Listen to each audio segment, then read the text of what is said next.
নাট্য ও চলচ্চিত্র বিষয়ে অধ্যয়নের জন্য চীনের অন্যতম খ্যাতনামা শিক্ষা প্রতিষ্ঠান সাংহাই থিয়েটার একাডেমি আর সেই নামকরা বিশ্ববিদ্যালয়ের পিএইচডি কোর্সে এবার ভর্তি হয়েছে শুয়েবা। শার্ট প্যান্ট পরিহিত, রীতিমতো হ্যান্ডসাম চেহারা, উচ্চতা 5 ফুট 9 ইঞ্চি, ওজন 30 কেজি। তবে সে রক্তে মাংসের কেউ নয়, চীনের তৈরি একটি হিউম্যানয়েড রোবট।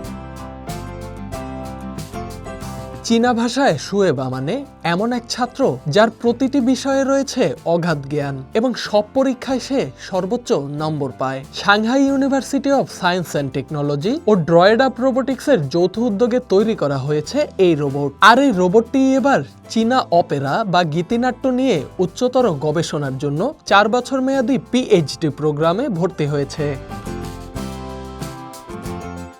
বিশ্বের প্রথম হিউম্যানয়েড হাফ ম্যারাথনে তৃতীয় হয়ে তাক লাগিয়ে দিয়েছিল শুয়েবা। এবার তার লক্ষ্য নাটকের মঞ্চ। তার রয়েছে কৃত্রিম সিলিকনের তৈরি ত্বক, যা দিয়ে চোখ মুখ কুঁচকে অনুভূতির ছাপ ফুটিয়ে তুলতে পারে। ম্যান্ডারিন ভাষায় কথা বলে একেবারে মানুষের মতো।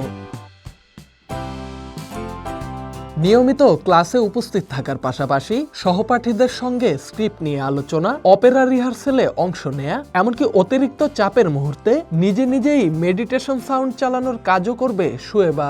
সাংহাই থিয়েটার একাডেমিতে তার থিসিসের বিষয় চীনা গীতিনাট্যে রোবটদের সম্ভাব্য ভূমিকা।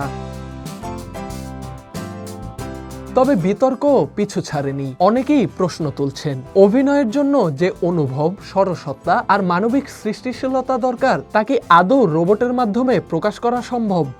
বিজ্ঞানীরা বলছেন খুব শিগগিরই কৃত্রিম বুদ্ধিমত্তা মানুষের মতো করে চিন্তা ভাবনা করতে পারবে। একে বলা হয় এজিআই, আর্টিফিশিয়াল জেনারেল ইন্টেলিজেন্স। ঠিক কবে এজিআই বাস্তব হবে তা এখনই বলা যাচ্ছে না। তবে মানবাকৃতির রোবট তৈরিতে চীন যে বিশ্বের অনেক দেশের চেয়ে এগিয়ে তা নিয়ে সন্দেহ নেই।